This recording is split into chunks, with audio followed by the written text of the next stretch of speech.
연남동 골목의 그림자. 서울 마포구 연남동 경의선 숲길 뒤편이었습니다. 11월 새벽의 공기는 차갑게 가라앉아 있었습니다. 골목 깊숙한 곳, 철거 예정 표시가 붙은 건물 뒤편에서 한 노인이 몸을 웅크리고 있었습니다. 할머니는 여러 겹의 옷을 겹쳐 입고 있었습니다. 안쪽부터 남색 가디건, 얼룩진 회색 점퍼, 그 위로 찢어진 베이지색 코트가 걸쳐져 있었습니다. 백발은 헝클어져 있었고 얼굴에는 거리에 먼지가 켜켜이 쌓여 있었습니다. 하지만 눈매만큼은 또렷했습니다. 70대 후반으로 보이는 나이에도 불구하고 그녀의 눈동자는 어딘가 맑은 구석이 있었습니다. 할머니는 바닥에 흩어진 천 조각들을 하나씩 주워 담고 있었습니다. 손가락이 가늘고 길었습니다. 손톱 밑에는 때가 끼어 있었지만 손가락 마디의 우아함은 감춰지지 않았습니다. 이 비단은 아버지가 좋아하시던 색이야. 할머니가 찢어진 한복천을 쓰다듬으며 중얼거렸습니다. 목소리는 작았지만 또박또박했습니다. 경상도 사투리도 전라도 억양도 아니었습니다. 표준어에 가까운 발음이었습니다. 오전 8시가 되자 골목에 사람들이 나타나기 시작했습니다. 출근하는 직장인, 카페 문을 여는 사장님, 학원 가는 아이들. 그들은 할머니를 보면 고개를 돌렸습니다. 어떤 이는 코를 막았고 어떤 이는 빠르게 걸음을 옮겼습니다. 엄마, 저 할머니 왜 저래요? 한 아이가 물었습니다. 어머니는 아이의 손을 꽉 잡아당겼습니다. 쳐다보지 마. 빨리 가자. 카페 몽마르트의 유리문이 열렸습니다. 20대 초반으로 보이는 여자 직원이 앞치마를 두르며 나왔습니다. 그녀는 쓰레기 보관함 옆에 앉은 할머니를 발견하고 인상을 찌푸렸습니다. 사장님, 저기 또 있어요. 진짜 징그러워 죽겠다니까요. 안에서 40대 여성의 목소리가 들렸습니다. 에이, 그냥 내버려둬. 어차피 곧 철거될 건데. 할머니는 아랑곳하지 않았습니다. 천 조각을 비닐봉지에 담고 골판지 위에 몸을 누였습니다. 낮잠을 청하는 모습이었습니다. 이곳에 그녀가 나타난 것은 10년 전이었습니다. 2015년 어느 봄날, 누군가 이 골목에서 잠든 할머니를 발견했습니다. 경찰이 불려왔습니다. 보호 조치가 취해졌습니다. 하지만 할머니는 신원을 밝히지 않았습니다. 성함이 어떻게 되세요? 모르겠어요. 가족은요? 아버지가 기다리고 계실 텐데.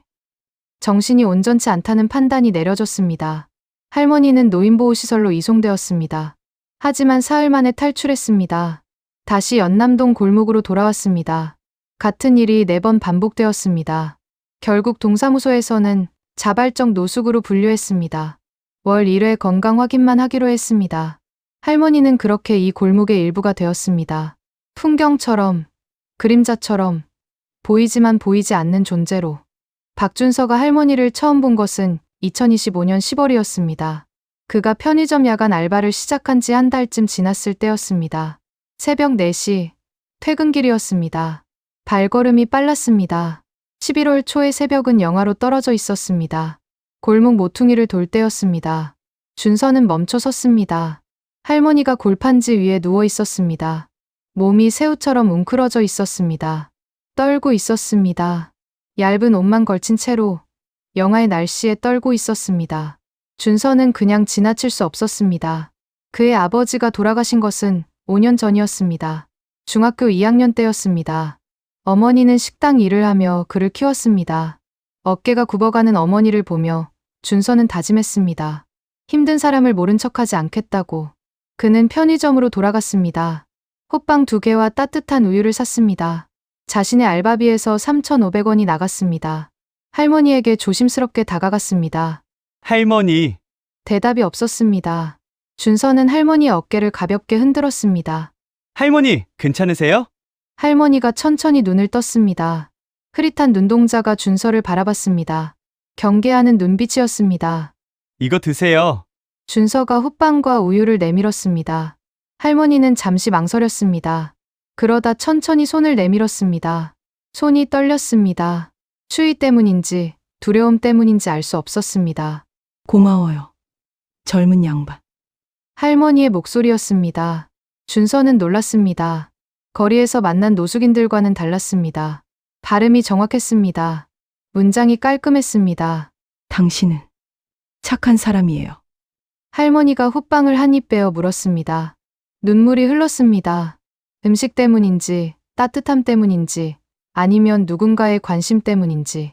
준서는 그날 이후 자주 할머니를 찾았습니다.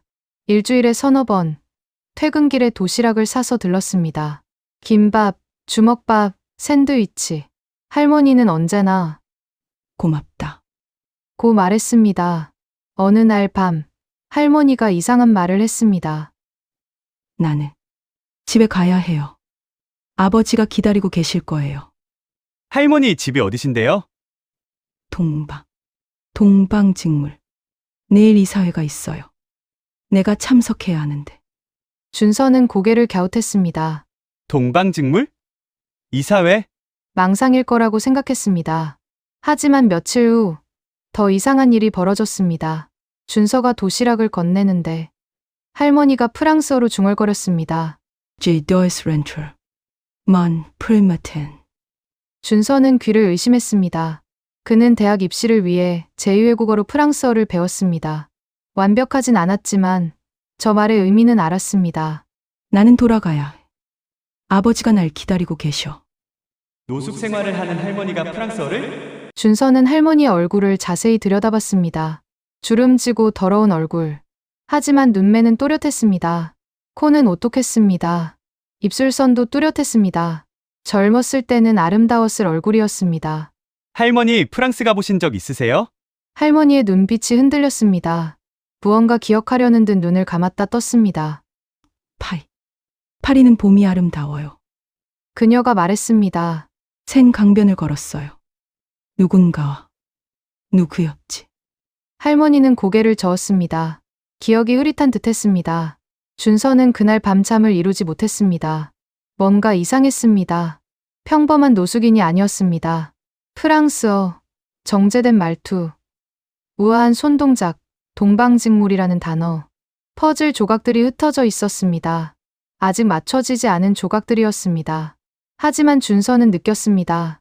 이 할머니에게는 이야기가 있다는 것을. 묻혀버린, 잊혀버린, 하지만 여전히 존재하는 이야기가. 새벽 공기 속에서 할머니는 여전히 떨고 있었습니다. 보이지만 보이지 않는 존재로, 연남동 골목의 그림자로 남아 있었습니다. 하지만 이제 한 사람이 그녀를 보기 시작했습니다. 그리고 곧 모든 것이 바뀔 것이었습니다. 준서는 편의점 알바를 마치고 집으로 돌아오는 길에도 할머니의 말이 귓가에 맴돌았다. 동방직물, 부사장, 이사회, 프랑스어로 중얼거리던 그 목소리. 평범한 노숙인이라면 절대 나올 수 없는 단어들이었다. 새벽 4시, 골판지 위에 웅크린 채 떨고 있던 할머니의 모습이 자꾸만 떠올랐다. 하지만 콧방 하나 건네며 보았던 그 눈빛은 달랐다. 맑고 또렷했다. 혼란스러웠지만 동시에 어딘가 우아했다. 당신은 착한 사람이에요. 할머니가 건넨 그 말투는 오래된 영화 속 귀부인 같았다. 준서는 책상 앞에 앉아 노트북을 켰다.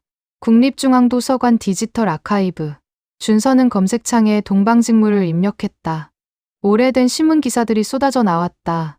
1970년대부터 90년대까지 한국 섬유 산업을 이끌던 대기업. 수출 100억 달러 돌파. 업계 1위. 화려한 역사였다. 그러나 1997년 외환위기 이후 기사의 논조가 바뀌었다. 구조 조정, 계열사 매각, 워크아웃. 지금은 중견기업으로 명맥만 유지하고 있었다. 준서는 검색어를 바꿨다. 동방직물 부사장. 수십 개의 기사가 떴다. 그중 2000년 3월 22일자 경제일보 기사가 눈에 들어왔다. 동방직물 윤서희 부사장, 파리 출장 중 실종. 준서의 손가락이 멈췄다. 기사를 클릭했다. 동방직물 윤기우 회장의 외동딸이자 부사장인 윤서희 씨 50일가 지난 19일 파리에서 열린 섬유 박람회 참석 후 실종됐다. 호텔에서 나간 후 행방이 묘연하며 프랑스 경찰이 수사 중이다. 윤 회장은 딸을 찾는데 모든 것을 걸겠다며 100억 원의 살해금을 내걸었다. 흑백 사진 속 여성이 있었다. 단정한 정장 차림에 진주 목걸이를 한 중년 여성. 준서는 사진을 확대했다. 눈썹 모양, 눈꼬리, 콧날, 심장이 뛰었다. 할머니였다. 25년이 지난 주름지고 야윈 모습이었지만 틀림없었다. 준서는 다음 날 새벽 다시 할머니를 찾아갔다. 할머니는 여전히 골판지 위에 앉아 천 조각을 만지고 있었다. 준서는 훗빵과 따뜻한 우유를 내밀었다. 할머니, 따뜻한 거 드세요. 할머니는 고개를 들었다. 여전히 맑은 눈이었다. 고마워요. 당신은 매번 와주네요. 준서는 조심스럽게 입을 열었다. 할머니 혹시 파리 가보신 적 있으세요? 할머니의 손이 멈췄다. 천 조각이 바닥에 떨어졌다. 할머니는 준서를 물끄러미 바라보았다. 눈가에 눈물이 맺혔다. 파리. 할머니의 목소리가 떨렸다.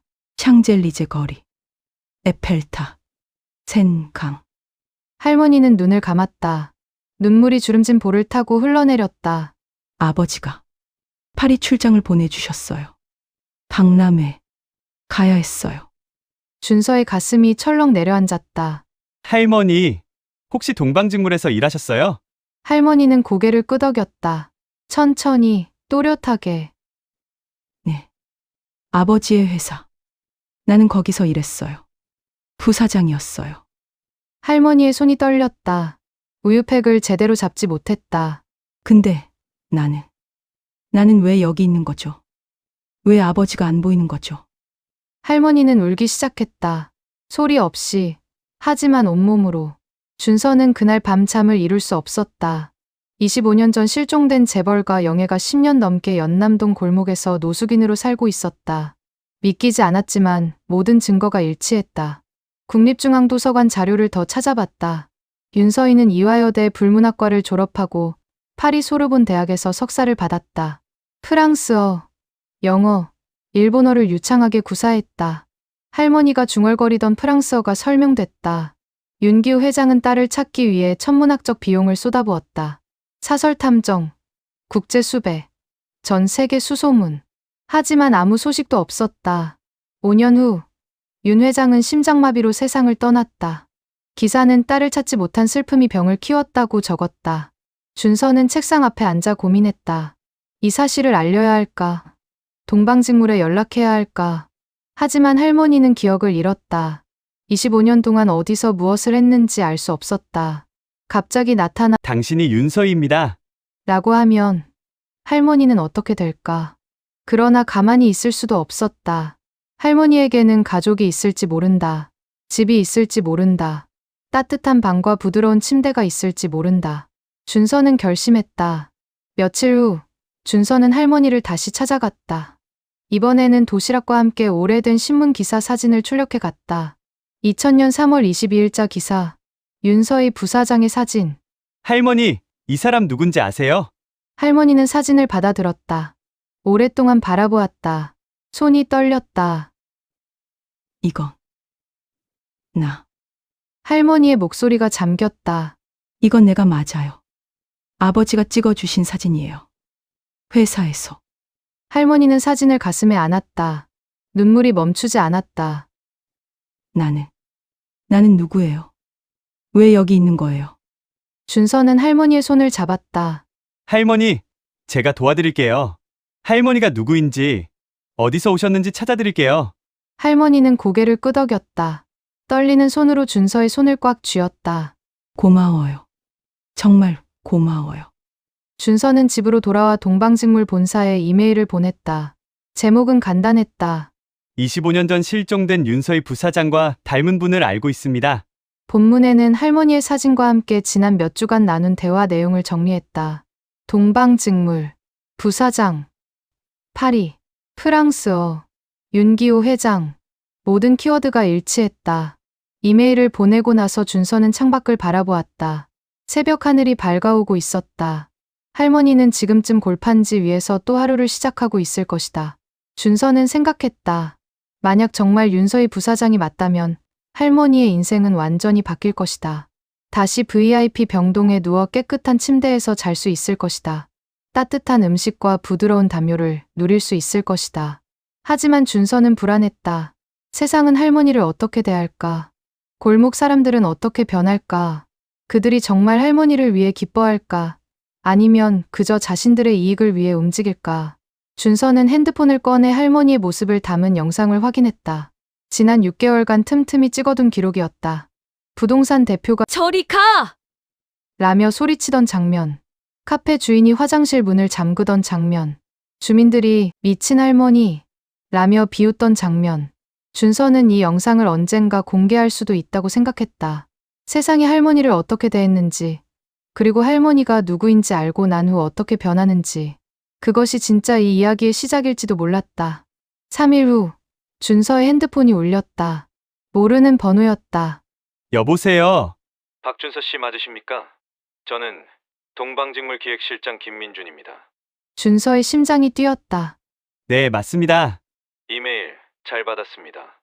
내일 오전 10시에 연남동으로 직접 방문하겠습니다. 정확한 위치를 알려주시겠습니까? 준서는 할머니가 있는 골목 주소를 알려줬다. 전화를 끊고 나서 준서는 한참 동안 멍하니 앉아 있었다. 내일이면 모든 것이 달라질 것이다.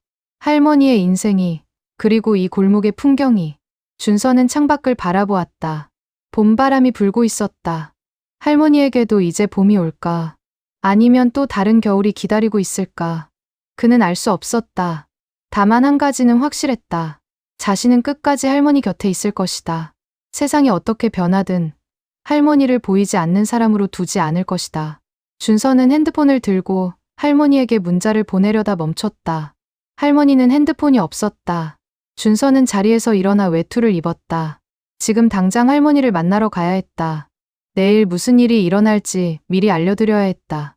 골목으로 가는 길, 준서는 계속 생각했다. 할머니가 진짜 윤서희 부사장이 맞을까? 만약 맞다면 할머니는 이 사실을 받아들일 수 있을까? 그리고 가장 중요한 질문. 세상은 할머니를 진짜 사람으로 대할까? 아니면 또 다른 방식으로 보이지 않게 만들까? 준서는 걸음을 재촉했다. 새벽 공기가 차가웠지만 가슴은 뜨거웠다. 다음 날 오전 9시 50분. 준서는 할머니가 있는 골목 입구에 서 있었다. 할머니에게는 어젯밤 모든 것을 이야기했다. 25년 전 실종, 윤기호 회장, 동방직물. 할머니는 떨리는 손으로 고개만 끄덕였다. 무서워요. 할머니가 작게 말했다. 날 정말 알아볼까요? 정확히 10시, 검은색 제네시스 2대가 골목 입구에 멈췄다. 뒷좌석에서 50대 남성이 내렸다. 정장 차림에 금태 안경. 그 뒤로 직원 4명이 따라 나왔다. 남성은 준서에게 다가왔다. 박준서 씨입니까? 네, 기획실장 김민준입니다. 윤서희 부사장님은 어디 계십니까? 준서는 골목 안쪽을 가리켰다. 철거 예정 건물 뒤편. 골판지가 쌓인 그곳. 김민주는 천천히 걸어갔다. 직원들이 뒤를 따랐다. 할머니는 골판지 위에 앉아 있었다. 여러 겹 옷을 겹쳐 입고 천 조각을 만지고 있었다. 김민준이 멈춰 섰다. 얼굴이 창백해졌다. 부사장님, 할머니가 고개를 들었다. 김민준을 보았다. 기억나지 않는 얼굴이었다. 누구세요? 저는 김민준입니다. 25년 전 부사장님 비서실에서 일했습니다. 할머니는 고개를 가웃거렸다. 김민준의 눈에 눈물이 맺혔다. 부사장님, 정말 부사장님이 맞으십니까? 할머니는 대답하지 않았다. 다만 천 조각을 내려놓고 김민준을 바라보았다. 김민준은 핸드폰을 꺼내 누군가에게 전화했다. 회장님, 맞습니다. 윤서희 부사장님이 맞습니다. 다음 날 연남동 골목은 완전히 달라졌다. 구급차가 도착했고 의료진이 할머니를 들것에 옮겼다. 삼성서울병원 VIP 병동으로 간다고 했다. 준서는 구급차 옆에 서 있었다. 할머니가 들것 위에서 준서를 보았다. 같이 가줄래요? 네, 할머니. 제가 같이 갈게요. 구급차 문이 닫히기 직전 골목 사람들이 몰려들었다. 부동산 대표, 카페 주인, 편의점 사장. 그들은 모두 핸드폰을 들고 사진을 찍었다. 저 할머니가 재벌이었대. 25년 만에 찾았대. 대박이다, 진짜. 준서는 그들을 바라보았다. 며칠 전까지만 해도 저리 가라고 소리치던 사람들이었다. 병원 도착 후 48시간 동안 검사가 진행됐다. DNA 검사, 치과 기록, 얼굴 대조 분석, 신경과 전문의가 할머니를 진찰했다. 3일 후, 동방직물 본사 회의실. 현재 대표이자 서희의 사촌 조카인 윤재웅이 준서를 만났다. 박준서 씨, 고맙습니다. 정말 고맙습니다. 윤재웅은 40대 중반. 침착한 목소리였지만 눈가가 붉었다. 검사 결과가 나왔습니다. 99.9% 일치합니다. 윤서희 고모님이 맞습니다. 기억은 돌아올까요? 해리성 기억상실증이라고 합니다. 극심한 충격으로 인한 기억 차단. 치료하면 일부는 회복될 수 있다고 합니다. 윤재웅은 잠시 침묵했다. 25년 동안 고모님이 어디서 무엇을 하셨는지 모릅니다. 10년 전 갑자기 연남동에 나타나셨다는 것만 확인했습니다. 나머지 15년은요? 알 수 없습니다. 그날 저녁 뉴스가 터졌다. 25년 만에 찾은 재벌가 영애. 서울 골목에서 노숙인으로 발견. 포털 실시간 검색어 1위. 댓글이 폭주했다. 대박. 진짜 드라마다. 25년 동안 어디 있었던 거야? 노숙인이었다니. 누가 알아봤대? 준서는 병실에서 할머니 곁에 앉아 뉴스를 보고 있었다. 할머니는 깨끗한 병원복을 입고 침대에 누워 있었다. 25년 만에 처음 누워본 부드러운 침대였다. 시끄럽네요. 할머니가 작게 말했다. 사람들이 갑자기 관심을 가지네요. 준서는 핸드폰을 내려놓았다. 할머니, 괜찮으세요? 모르겠어요. 나는 아직도 누군지 모르겠어요. 할머니는 창밖을 바라보았다. 서울 야경이 펼쳐져 있었다. 저 많은 불빛들 중에 내가 있었던 곳이 있을까요? 다음 날 아침, 연남동 골목이 다시 한번 요란해졌다. 기자들이 몰려들었다. 카메라가 골목 구석구석을 비췄다. 부동산 대표가 카메라 앞에 섰다. 저는 그 할머니를 항상 챙겨드렸습니다. 매주 도시락을 갖다 드렸어요. 거짓말이었다. 준서는 핸드폰 화면을 통해 생중계를 지켜봤다. 손이 떨렸다. 카페 주인도 나왔다. 저희 가게에서 항상 따뜻한 물 드렸어요. 겨울에는 난방도 켜드리고. 이것도 거짓말이었다. 화장실 사용조차 막았던 사람이었다. 편의점 사장까지 나왔다. 가끔 유통기한 임박한 음식 드렸죠. 불쌍하신 분이라고 생각했어요. 준서는 핸드폰을 꺼버렸다. 더 이상 볼 수 없었다. 병실에서 할머니가 물었다. 저 사람들. 나를 정말 도와줬나요? 준서는 대답하지 못했다. 할머니는 준서의 얼굴을 보았다. 아니었죠. 준서는 고개를 끄덕였다. 죄송합니다, 할머니.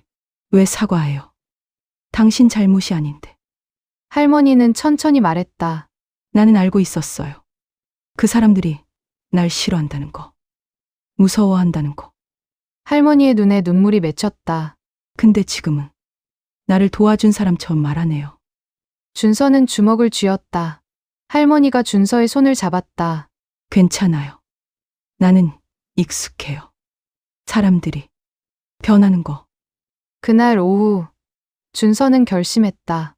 자신의 노트북을 열고 유튜브 계정을 만들었다. 지난 6개월간 촬영한 영상을 편집하기 시작했다. 부동산 대표가 저리 가 라며 소리치는 장면. 카페 주인이 화장실 문을 잠그는 장면. 주민들이 미친 할머니라며 비웃는 장면. 그리고 지금 TV 앞에서 거짓 눈물을 흘리는 그들의 모습. 영상 제목을 입력했다. 할머니가 누군지 알고 나서야 사람 대하듯 했다. 업로드 버튼을 눌렀다. 2시간 후, 영상 조회수가 10만을 넘었다. 4시간 후, 50만. 자정이 되기 전에 100만 뷰를 돌파했다. 댓글이 쏟아졌다. 진짜 역겹다, 저게 사람이야. 돈 냄새 맡고 모여든 하이에나들. 박준서라는 사람만 진짜네. 다음 날, 연남동 골목 앞에 항해 현수막이 걸렸다. 시민단체가 나섰다. 기자들이 다시 몰려들었다. 이번에는 부동산 대표와 카페 주인을 취재했다. 영상은 오해입니다. 편집된 겁니다. 하지만 아무도 믿지 않았다. 병실에서 할머니가 뉴스를 보고 있었다. 윤재웅이 옆에 앉아 있었다.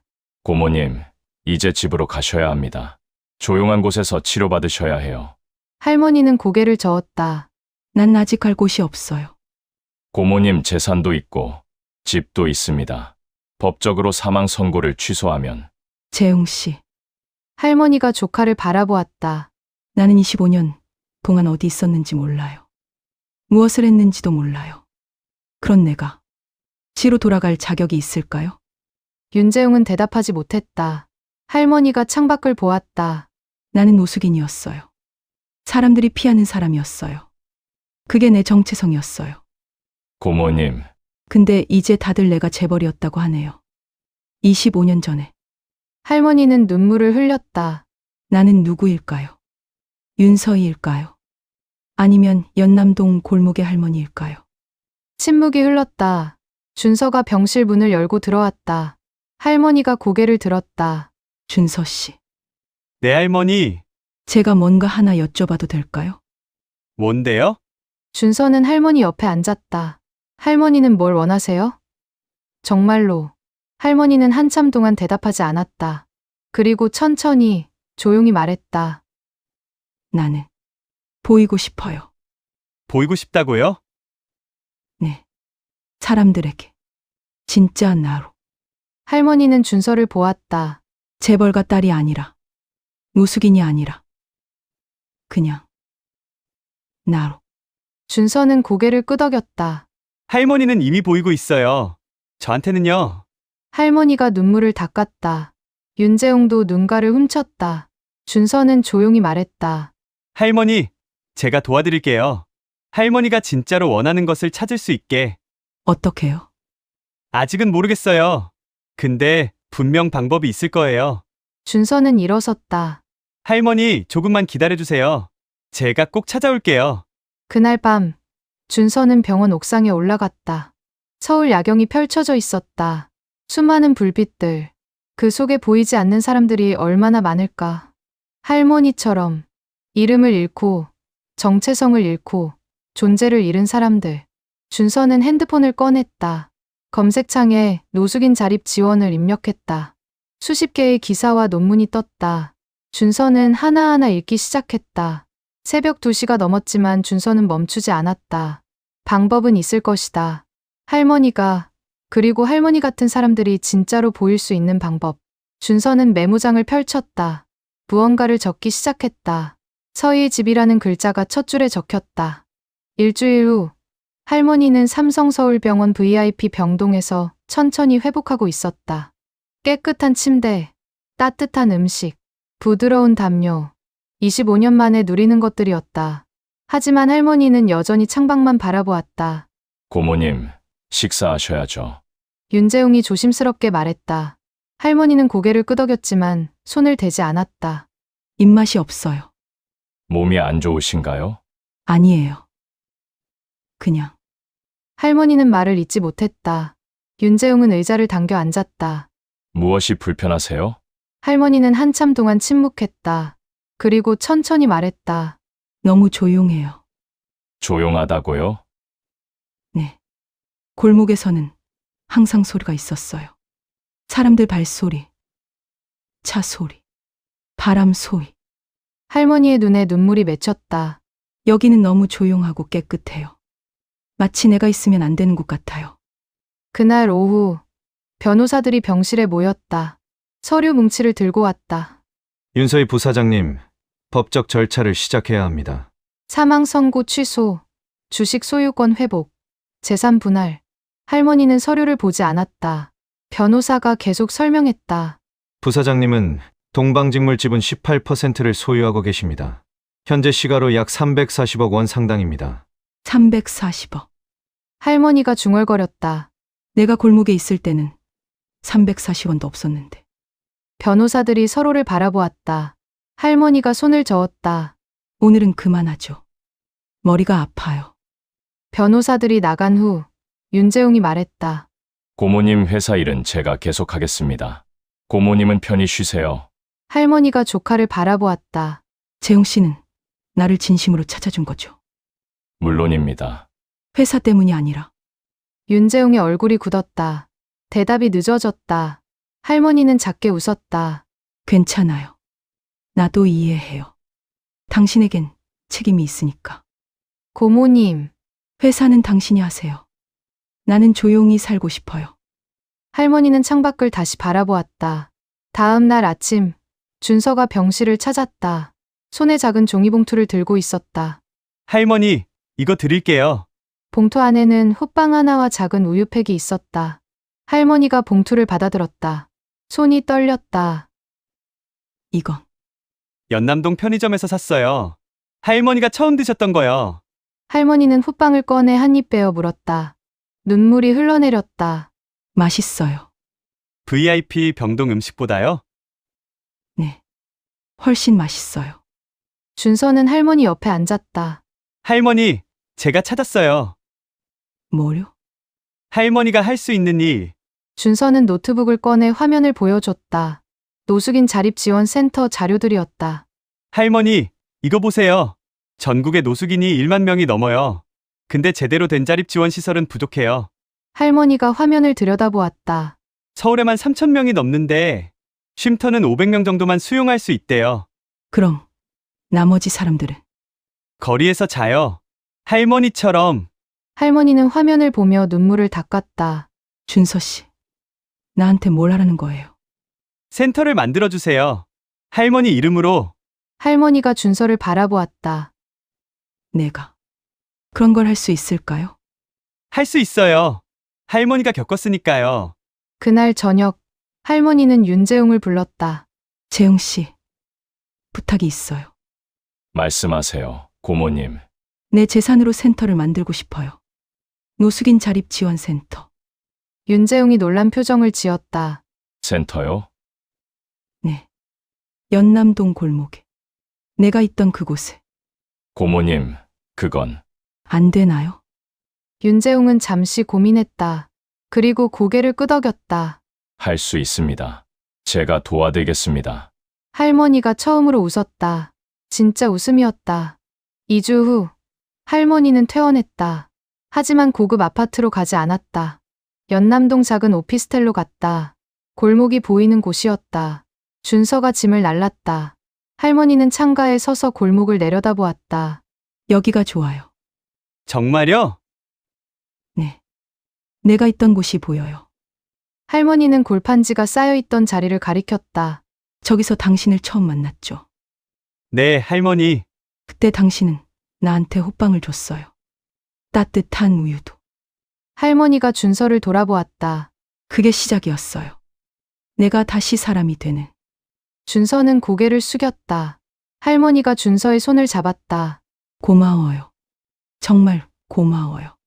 한 달 후, 센터 공사가 시작됐다. 철거 예정이던 건물을 매입해 리모델링했다. 할머니가 매일 현장을 찾았다. 공사 진행 상황을 확인했다. 준서도 함께 다녔다. 할머니는 준서에게 물었다. 준서 씨, 당신은 왜 나를 도와줬어요? 할머니가 도움이 필요해 보였으니까요. 그게 다예요. 준서는 잠시 생각했다. 할머니를 보면서 생각했어요. 저도 언젠가 저렇게 될 수 있겠다고. 당신이요. 네. 누구나 그럴 수 있잖아요. 돈이 떨어지면, 집을 잃으면, 가족이 없으면. 준서는 공사 현장을 바라보았다. 그래서 도와드리고 싶었어요. 내가 그런 처지가 됐을 때 누군가 나를 도와줬으면 좋겠다는 마음으로. 할머니는 준서의 어깨에 손을 올렸다. 당신은 좋은 사람이에요. 진짜. 어느 날 저녁, 할머니의 오피스텔에 윤재웅이 찾아왔다. 서류를 들고 왔다. 고모님, 센터 명칭을 정해야 합니다. 어떤 이름이 좋을까요? 고모님 성함을 쓰시면 어떨까요? 윤서희 센터 같은. 할머니는 고개를 저었다. 아니에요. 그냥 서희의 집이라고 하고 싶어요. 저희의 집이요? 네. 누구나 올 수 있는지. 따뜻한지. 윤재웅이 서류에 적었다. 서희의 집. 할머니가 창밖을 보며 말했다. 재웅 씨. 나는 25년을 잃어버렸어요. 고모님, 근데 이상해요. 후회가 안 돼요. 할머니가 윤재웅을 돌아보았다. 그 25년이 없었다면 지금 이 센터도 없었을 거예요.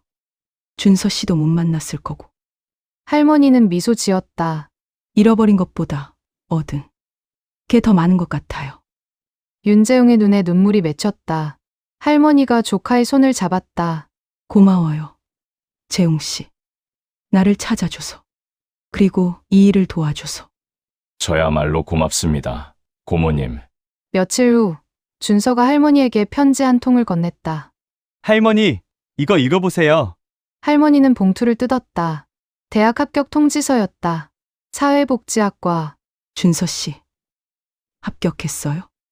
네, 할머니. 수시로 붙었어요. 할머니가 편지를 가슴에 안았다. 축하해요. 정말 축하해요. 할머니 덕분이에요. 내가 뭘 했다고. 준서는 할머니를 바라보았다. 할머니를 만나서 결심했어요. 이런 일을 하고 싶다고. 도움이 필요한 사람들을 돕는 사람이 되고 싶다고. 할머니는 눈물을 닦았다. 당신은 이미 그런 사람이에요. 준서 씨. 아니에요. 아직 멀었어요. 아니에요. 당신은 나를 사람으로 봤어요. 그게 진짜 도움이었어요. 할머니는 준서의 손을 꼭 잡았다.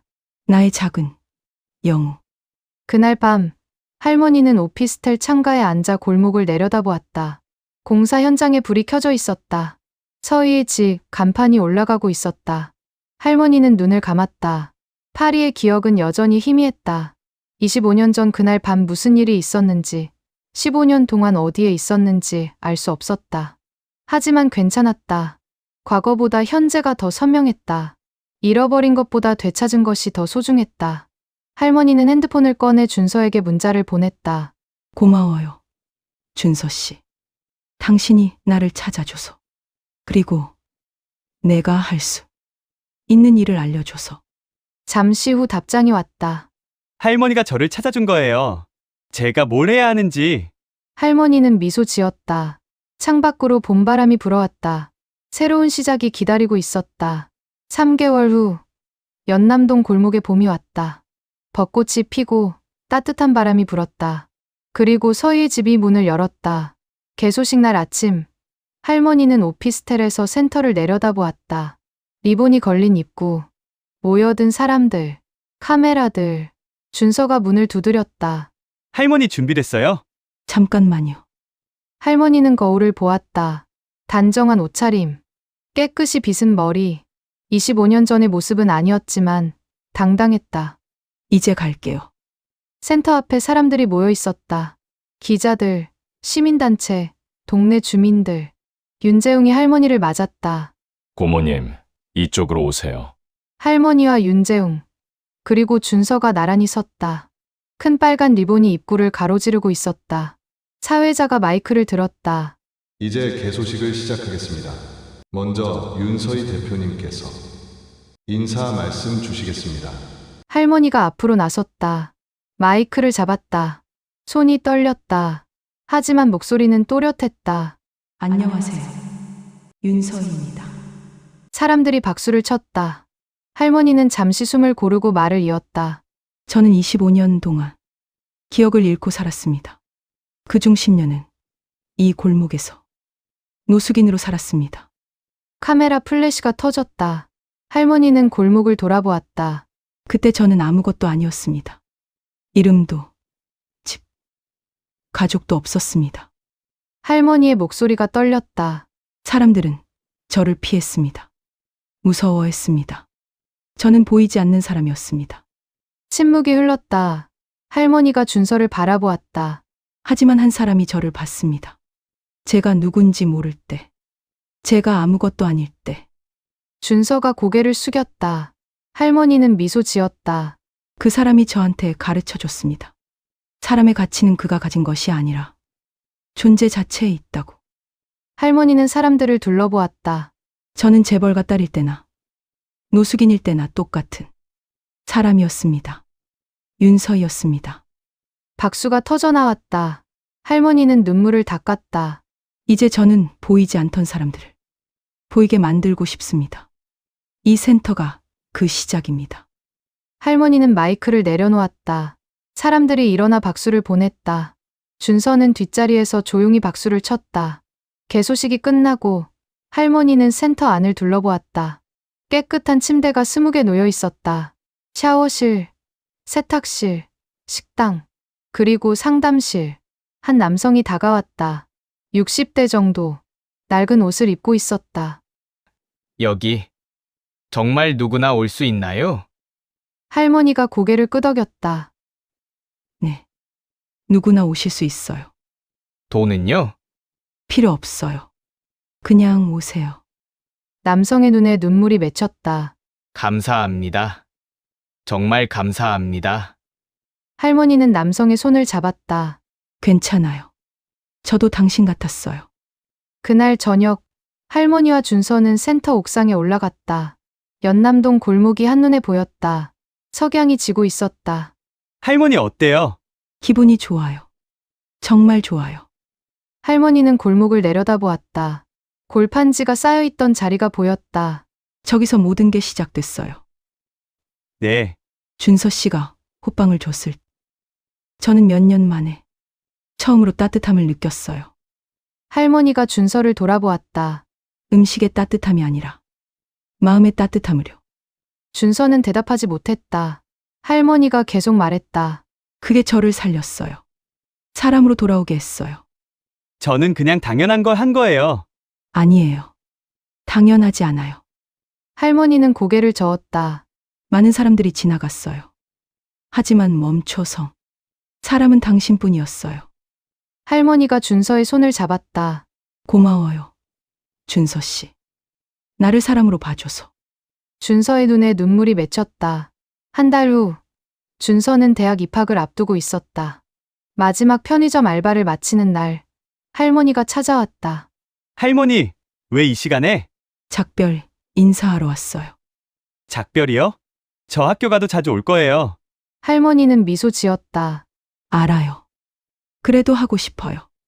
제대로. 할머니는 작은 상자를 꺼냈다. 이거 받아요. 이게 뭐예요? 열어봐요. 상자 안에는 시계가 들어 있었다. 심플한 디자인의 시계. 할머니, 당신이 제 시간을 되찾아줬어요. 이제 당신 시간을 소중히 쓰세요. 준서는 시계를 손목에 찼다. 할머니가 준서의 팔을 잡았다. 준서 씨.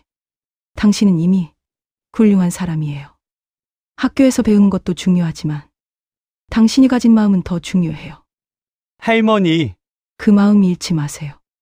사람을 보는 마음. 준서는 고개를 끄덕였다. 할머니가 준서를 안았다.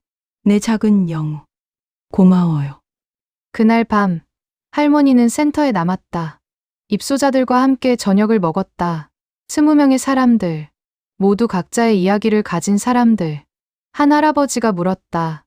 윤 대표님은 왜 이 일을 하세요? 할머니는 잠시 생각했다.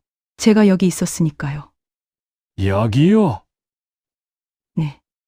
여러분처럼. 사람들이 놀란 표정을 지었다. 할머니는 미소 지었다. 저도 노숙인이었어요. 이 골목에서. 한 여성이 눈물을 흘렸다. 그럼 우리를 이해하시는 거네요. 네. 이해해요. 할머니는 사람들을 둘러보았다. 여러분은 보이지 않는 사람이 아니에요. 누구나 힘든 시간을 겪을 수 있어요. 할머니의 목소리가 떨렸다. 중요한 건 다시 일어서는 거예요. 함께. 사람들이 고개를 끄덕였다.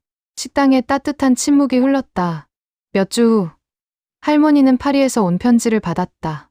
프랑스 경찰로부터였다. 25년 전 사건에 대한 새로운 증거가 발견됐다는 내용이었다. 윤재웅이 함께 편지를 읽었다. 고모님, 파리에 가보셔야 할 것 같습니다. 할머니는 고개를 저었다. 아니에요. 하지만 진실을 알 수 있을지도. 재웅 씨. 할머니가 조카를 바라보았다. 과거는 과거예요. 알아도 몰라도 달라지는 건 없어요. 그래도 지금이 더 중요해요. 여기, 이 센터, 이 사람들. 할머니는 창밖을 보았다. 저는 25년을 잃어버렸지만 지금을 찾았어요. 그걸로 충분해요. 윤재웅은 더 이상 말하지 않았다. 할머니가 편지를 접었다. 봄이 깊어갔다. 센터는 매일 활기찼다. 새로운 사람들이 오고 떠났다. 어떤 이들은 일자리를 찾아 새 출발을 했다. 어떤 이들은 가족과 연락이 닿았다. 준서는 대학에 다니면서도 주말마다 센터에 왔다. 봉사 활동을 했다. 할머니와 함께 입소자들을 도왔다. 어느 토요일 오후, 준서가 물었다. 할머니, 행복하세요? 할머니는 센터 마당에서 입소자들과 함께 텃밭을 가꾸고 있었다. 손에 흙이 묻어 있었다. 네. 행복해요. 정말요? 네. 진짜. 할머니는 손을 털고 준서를 보았다. 이상하죠. 재벌가 딸일 때보다 지금이 더 행복해요. 왜 그럴까요? 그때는 많은 걸 가졌지만 의미가 없었어요. 지금은 작지만 의미가 있어요. 할머니는 센터를 돌아보았다. 이 사람들, 당신, 재웅 씨, 모두 진짜 가족 같아요. 준서가 할머니 옆에 앉았다. 저도 그래요. 할머니, 여기 오면 집 같아요. 그럼 됐네요. 할머니가 미소 지었다. 우리 진짜 집을 만든 거예요. 그날 저녁, 할머니는 혼자 옥상에 올라갔다. 연남동 골목에 불이 켜지고 있었다.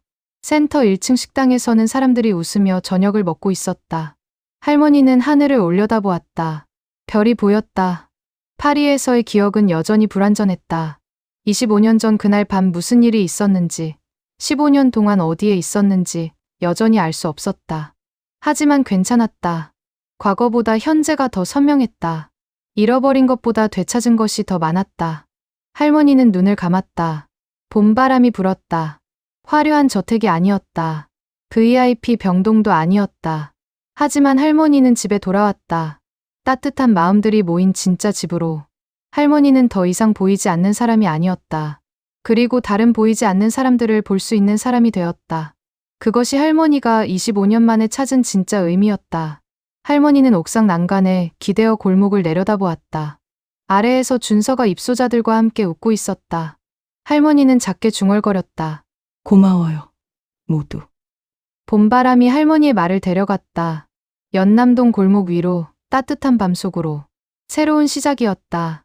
진짜 집에서의, 진짜 삶의,